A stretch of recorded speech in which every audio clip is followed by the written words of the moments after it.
Jadi pada kesempatan kali ini kami dari kelompok yang akan membahas tentang suku Batak Toba. Pada kesempatan kali ini kami akan mewawancara untuk Bu Rona dari saudaranya Brian. Nah, kami akan mewawancarai mengenai mata pencaharian di suku Batak Toba. Salam, nama saya Ronawi Buru Aritonang, umurnya 56 tahun. Saya tinggal di Siborong-Borong, tapi lahir saya di perdagangan Pajak Nagori, Sumatera Utara. Jadi saya ke sini berjalan-jalan, tetapi anak-anak kami, kawan daripada Brian Pak Mahan, mewawancarai kami sebagai tantenya di tengah-tengah keluarga kami. Terima kasih. Bu, jadi kami mau izin nanya nih, kira-kira apa jenis pekerjaan utama yang dilakuin atau yang ditekuni sama masyarakat Batak Toba pada saat ini? Bertani sekalian menanam kopi. Jadi kalau memang tanahnya itu bisa cocok tanam dengan kopi, bisa ditanami dengan bawang, kentang, dan wortel, dan juga cabai. Tergantung kadar tanahnya. Gitu. Oke. Bu, yang kedua, bagaimana pembagian kerja berdasarkan gender dalam aktivitas pertanian seperti bertani, padi, atau kopi pada masyarakat Batak Toba? Umumnya kalau bekerja di kopi sama pertanian padi, umumnya cewek, karena ada pekerjaan lain itu kemenyaan yang diartikan dengan aminjun. Jadi kalau di sana diususkan cowoknya, tapi kalau usus panennya kami pakai suami-suami untuk membantu kami kaum ibunya di sana. Pertanyaan selanjutnya itu, kira-kira sejauh mana sih teknologi modern telah mempengaruhi cara kerja petani atau nelayan tradisional di wilayah Toba? Dulunya kita di sana untuk bekerja teknologinya dengan cara tenaga sendiri menyangkol, dengan cara bikin kerambah-kerambah menangkap ikan. Tetapi kalau zaman sekarang kemajuan zaman karena udah canggih, ada yang pakai jetor, ada yang pakai pintunya itu, kalau panennya udah pakai kipas, dulunya pakai ini kita gitu loh. Sekarang udah pakai kipas, pakai mesin. Jadi nelayannya juga udah pakai mesin-mesin cara menangkap ikannya. Jadi akibat kemajuan zaman dan kepintaran anak-anak sekarang. Itulah generasi kita.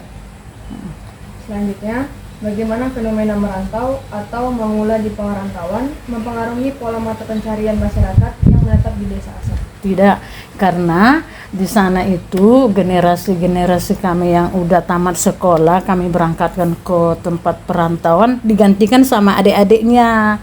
Jadi tidak pernah punah. Jadi habisnya berganti-ganti dia.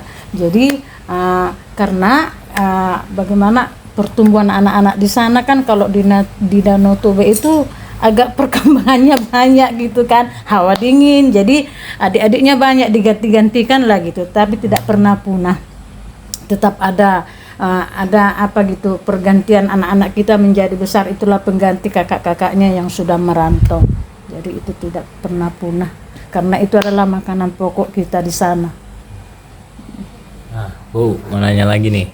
Kalau di kawasan sekitar Danau Toba itu masyarakat di sana mata pencahariannya apa, Bu? Terus kalau misalnya mata pencaharian yang ada di sana dari yang zaman dulu sampai sekarang gitu, kan sekarang kan mungkin Danau Toba jadi tempat wisata gitu ya, Bu? Bisa dijelasin gitu mungkin? Ya kayaknya nggak pengaruh, karena bagaimana juga kan, karena manusia itu kan menurut talenta masing-masing. Ada yang bertani, ada yang berkebun, ada gini. Jadi di sana ya sesuai talentanya dikerjakan, itulah di sana itu. Jadi masalah itu para wisata bagi orang yang punya modal ya bisa dikembangkan di sana. Kalau memang tidak punya, dikontrakkan kepada orang yang punya uang. Nah, gitu. Jadinya tidak akan punah, dia tetap ada para wisatanya di sana.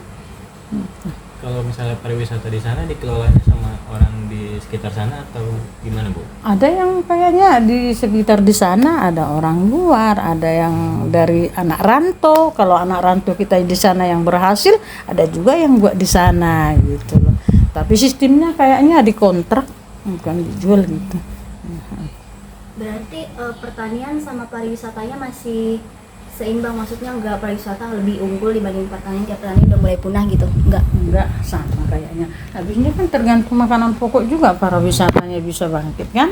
Kalau nggak ada makanan pokok bagaimana juga, karena di sana ada lahan untuk pertanian, ada tanam bawang, ada ini, jadi disesuaikan. Jadi pariwisata itu untuk pemandangannya juga bagus di sana melalui tanaman di sana gitu. Terus aku mau nanya, apa tantangan terbesar di perekonomian, contohnya tuh kayak yang pedagang atau penenun ulos, dalam mempertahankan mata pencarian di era sekarang? Mempertahankan ya gitu ya. Iya, karena sekarang udah makin canggih. Sudah tahu orang kayak males buat nunggu apa sih, atau enggak mungkin karena lebih mahal, jadi orang lebih milih. Sudah tahu pengen yang lebih cepet gitu, atau yang lebih apa?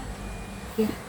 Dulunya kan kalau Batak Toba itu kan kalau bertenun pakai tangan, karena belum canggih, karena kemajuan zaman sekarang, karena anak-anak bangsa kan sudah pintar-pintar gitu. Jadi sekarang udah banyakan pakai mesin. Jadi akibat pemakaian mesinnya itu kayaknya kurang bagus lah melalui tangan yang dulu. Tapi karena udah kemajuan zaman ya tergantung itulah. Apa yang adanya itu yang kita beli gitu. Tapi yang penting diusahakanlah kualitasnya, biarpun bentuk mesin dikerjakan ulusnya. Jadi kalau nelayannya itu kurasa pemerintah kan sudah bantu bibit-bibit ikan. Dulunya kan tergantung yang di sana ikannya kita ambil, para nelayannya sekarang enggak, udah pakai kecampur, orang itu dikasih pemerintah pembibitannya. Jadi ya tergantung makanan yang zat-zat kimia lah, makanya ikan itu semakin canggih di sana gitu. Nelayannya juga semakin semangat karena bantu pemerintah bibit ikannya. Tapi Bu, tenunan yang versi emang buatan sendiri sama buatan mesin itu bagusan yang sama, yang mana atau sama aja? Yang merah pakai tangan lah. Kalau yang pakai tangan itu kan beda harganya. Kalau kita yang pakai tangan itu bedanya hampir separuh loh. Kalau mesin seandainya kita ulos itu kan bisa yang 50, tapi kalau pakai tangan itu sampai 1,5, 150. Jadi beda kali dia karena cara kerjanya juga kan beda. Kalau mesin bisa beribu-ribu, tapi kalau tangan itu 1 minggu bisa 1, 2 gitu. Tapi kualitasnya bagus. Berarti kalau misalnya buat acara yang benar-benar formal, itu berarti pakai yang buatan tangan dibanding yang mesin. Makanya mereka itu kalau mereka itu yang pengen kualitasnya bagus, ya mereka harus pesan, siap bayar harga, siap waktu lama gitu. Jadi kalau pakai mesin itu kan bisa cepat dia selesai, tapi kualitasnya gitulah. Nah, oke Bu, sekarang kita masuk ke pertanyaan terakhir, yaitu gimana sih perkembangan mata pencaharian masyarakat Batak Toba itu dari tradisional ke modern? Ya cepat lah, tapi banyak juga penilaian yang kurang bagus kan karena percepatannya cepat gitu loh.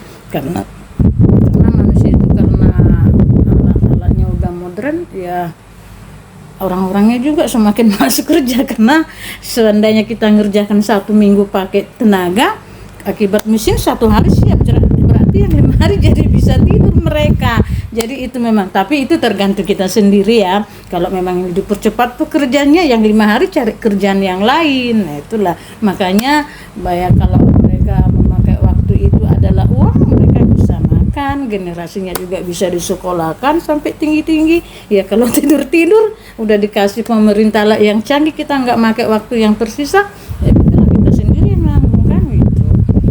Kita pakai waktunya itu, merasakan waktu itu uang, anak-anaknya juga berhasil. Ya, itu ya, tapi tergantung doa juga, sekalian didoakan. Ya.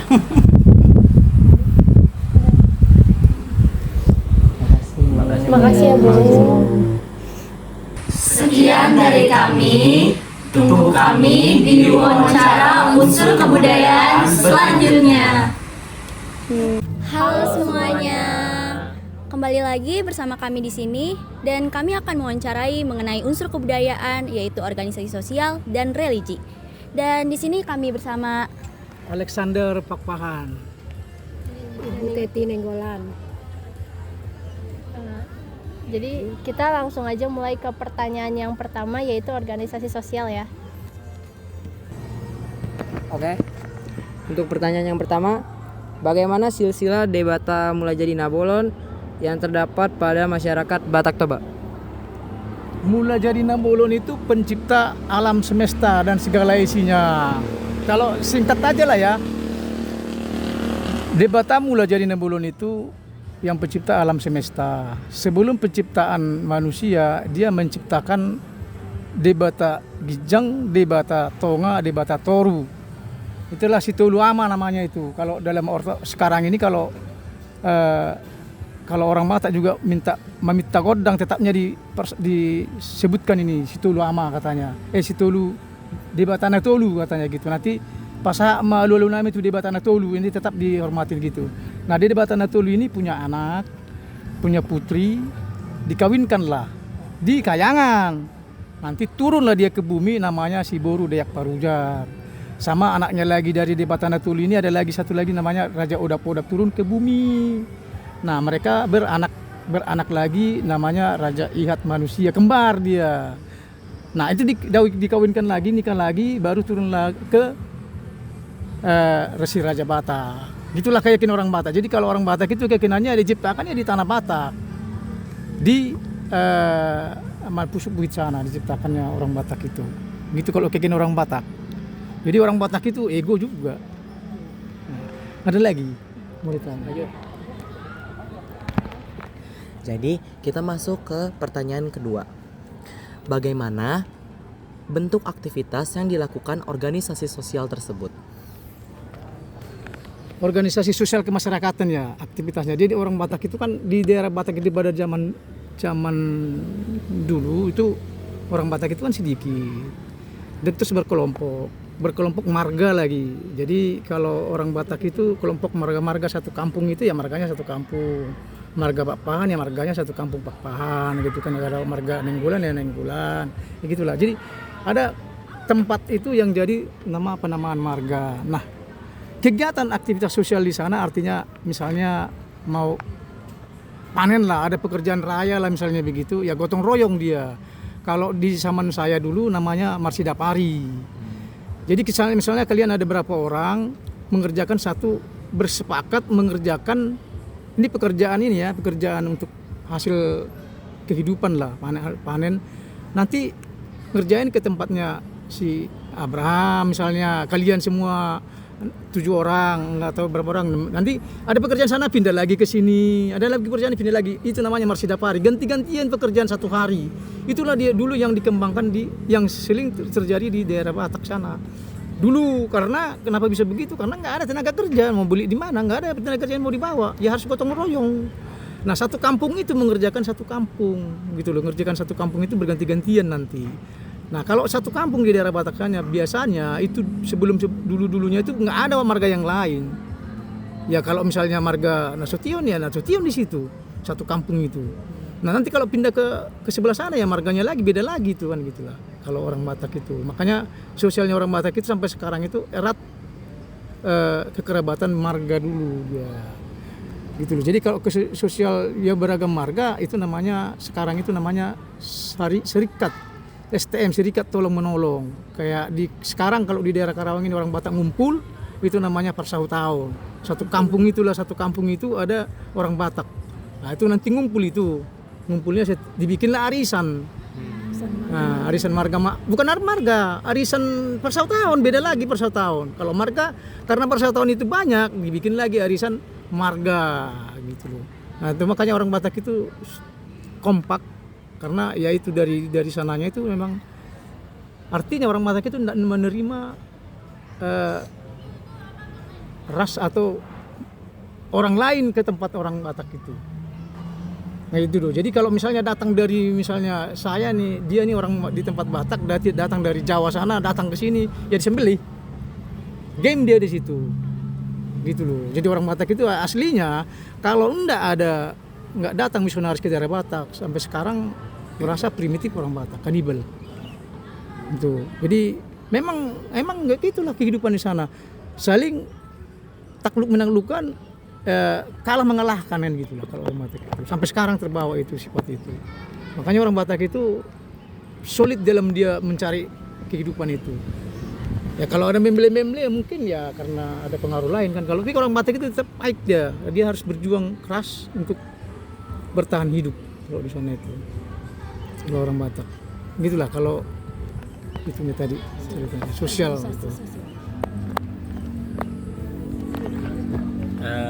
Pertanyaan yang selanjutnya ini balik lagi ke yang Debata Mulai Jadi Nabolon.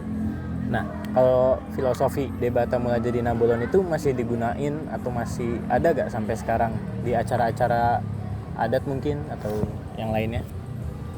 Jadi kalau Debata itu kan kalau orang Batak itu bilang itu kalau sekarang nih kalau sekarang Debata itu artinya Allah. Kalau orang Batak bilang Allah. Kalau orang sini kan Gusti Pangeran kan gitu ya. Nah, Debata itu pengertiannya ya Allah, pencipta langit dan bumi dan segala isinya itu. Nah, cuman ada beberapa aliran denominasi gereja enggak mau pakai Debata. Dia pakai Tuhan. Oh, Tuhan katanya. Jadi kalau orang Batak itu kalau udah panggil Debata itu ya tuh Allah, pencipta Elohim. Kalau di Israel sana kan kalau orang Kristen dia bilang Allah itu Allah pencipta. Nah, istilah ini masih sering dipakai. Kalau dua misalnya Debata nami sigongkom tano on sistop palangi do nasai sina kan ada tetap dipakai Debata yang artinya dalam lagu-lagu pun tetap dia bilang Debata karena Allah. Nggak mungkin diganti nama itu jadi apa. Jadi Debata natolu katanya ada Debata di atas, tengah sama di bawah gitu. Kalau orang Batak artinya Debata Natolu itu bukan Tritunggal yang diartikan orang Kristen. Debata Natolu Debata yang menguasai di benua Gijang, di benua Tonga, di benua Toru gitu. Ya, alam maut kalau di bawah.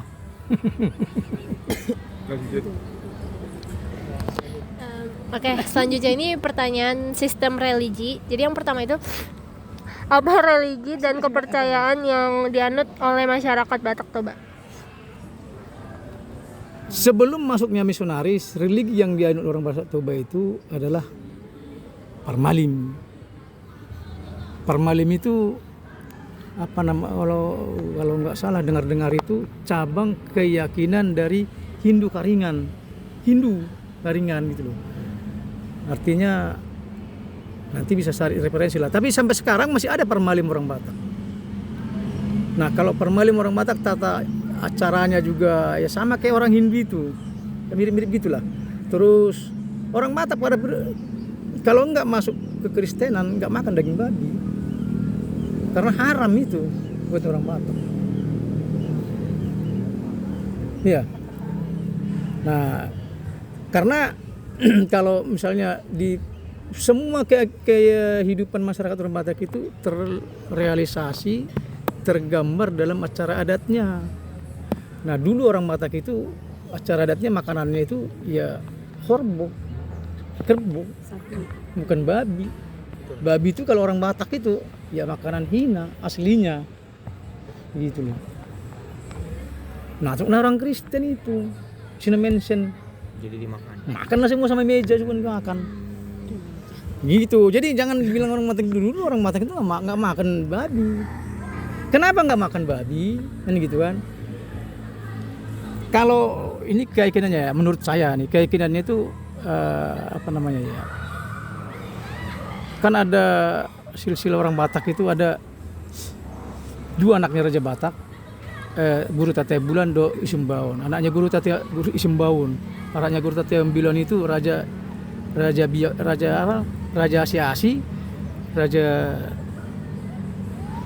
Seribu Raja. Nah, diyakini ini Raja Asiasi ini bisa mengubah wujudnya, dukun dia bisa mengubah wujudnya jadi babi.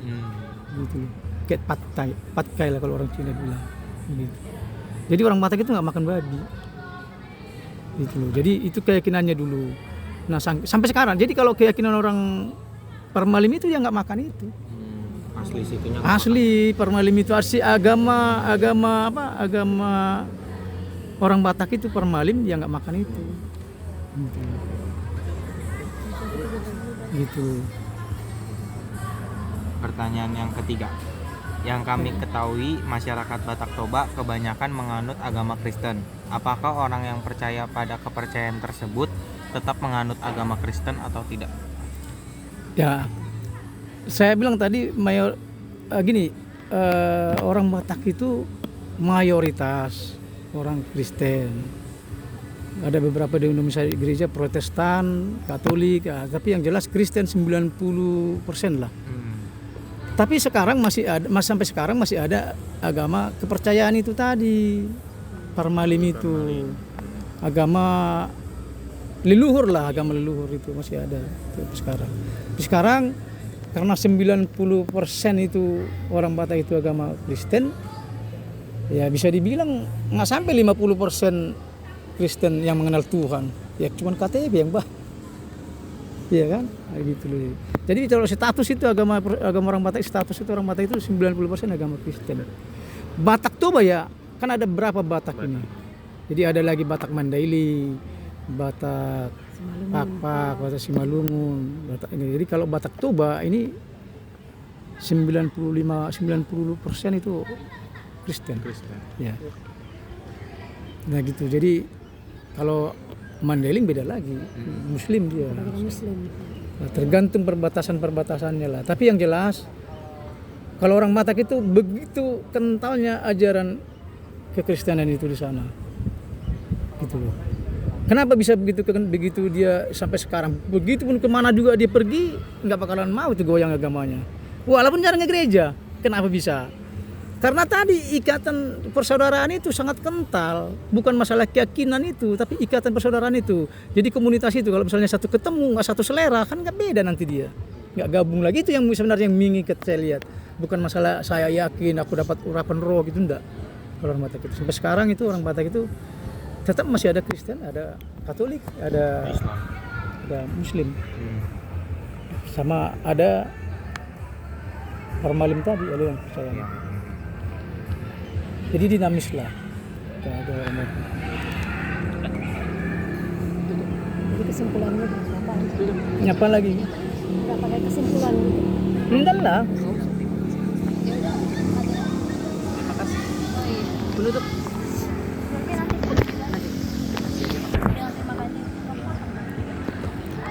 Terima kasih Bapak Tua, Matua.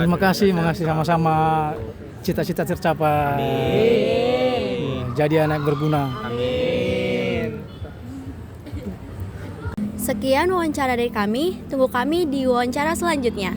Bye-bye. Jadi, pada kesempatan kali ini kita akan mewawancarai unsur kebudayaan yang selanjutnya, yaitu unsur kebudayaan bahasa. Nah, selanjutnya kita sedang bersama Bapak siapa? Perkenalkan, saya orang tua dari Jenny, kelas 11-3, yang bernama Elister Sinambela, yang beralamat tempat tinggal sekarang di Medan, Sumatera Utara.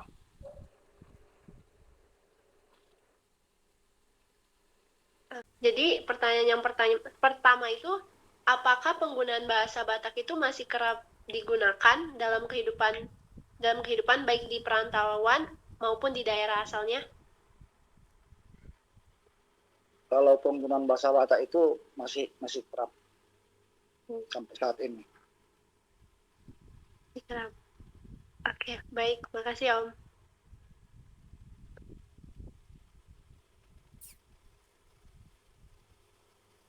Oke, lanjut ke pertanyaan yang kedua, Om. Bagaimana perbedaan penggunaan bahasa Batak Toba dengan bahasa Indonesia dalam percakapan sehari-hari di sana, Om? Sebenarnya perbedaannya hanya di logat aja. Logat, intonasi bahasa aja gitu. Oke Om. Oke, mau lihat pertanyaan selanjutnya, menurut Om, apakah bahasa Batak Toba masih terjaga kelestariannya?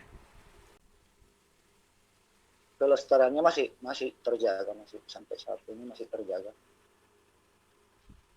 Seperti macam di satu-satu daerah,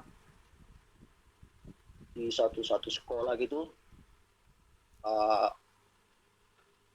mayoritas masih dipelajari tentang bahasa daerah, yaitu bahasa Batak, apalagi di daerah-daerah termasuk daerah Batak gitulah.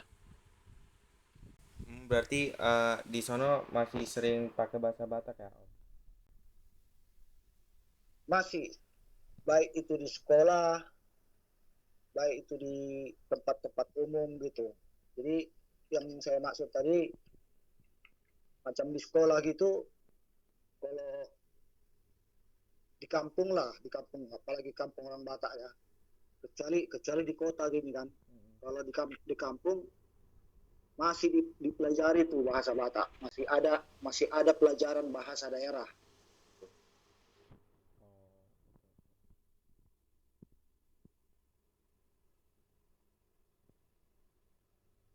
Masuk ke pertanyaan yang selanjutnya, Om. Kalau misalnya upaya yang dilakukan oleh keluarga atau masyarakat untuk melestarikan bahasa Batak Toba itu apa aja, Om? Kita? Ya, dengan cara berbicara atau alat komunikasi sehari-hari dalam keluarga, itu sangat-sangat dilakukan gitu. Jangankan di dalam keluarga, di lingkungan juga tetap masih dilakukan.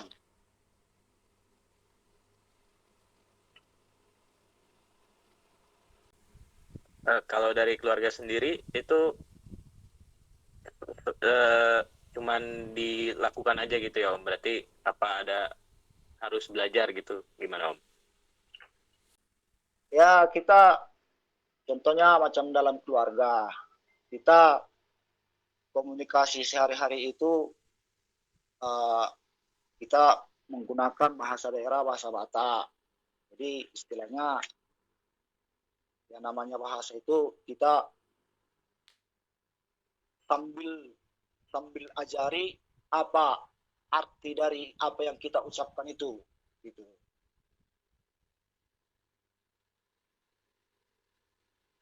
Itu dalam keluarga.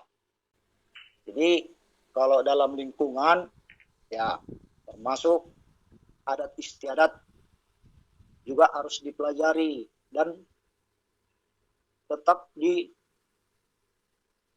disampaikan juga kepada generasi muda supaya adat atau bahasa itu tidak jadi ketinggalan.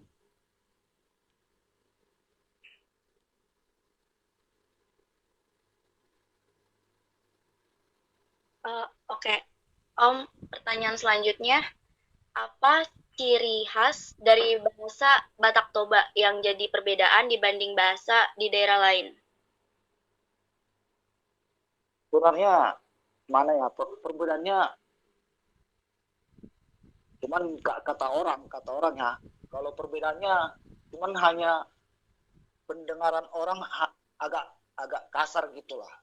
Ya bahasa Batak itu kalau penilaian orang agak kasar, cuman kalau namun dalam pengertiannya itu karena gimana bilangnya, yang diucapkan itu bukan karena marah, bukan. Nah, cuman dia di situ menunjukkan bahwasanya bahasa dan kalimat itu sangat jelas dan menonjol gitu. Cuman kata orang sih kalau orang Batak itu ngomong kasar katanya kan. Sebenarnya enggak. Nah, itulah perbedaannya. Cuman kalau bahasa-bahasa lain, bahasa daerah lain, dia kan memang cara pengungkapannya kan agak halus. itu dia. Jadi contoh di suatu tempat umum gitulah, kita tahu bahwasanya yang ngumpul di sana itu orang Batak atau orang suku lain gitu. Dari bahasanya tahu kita.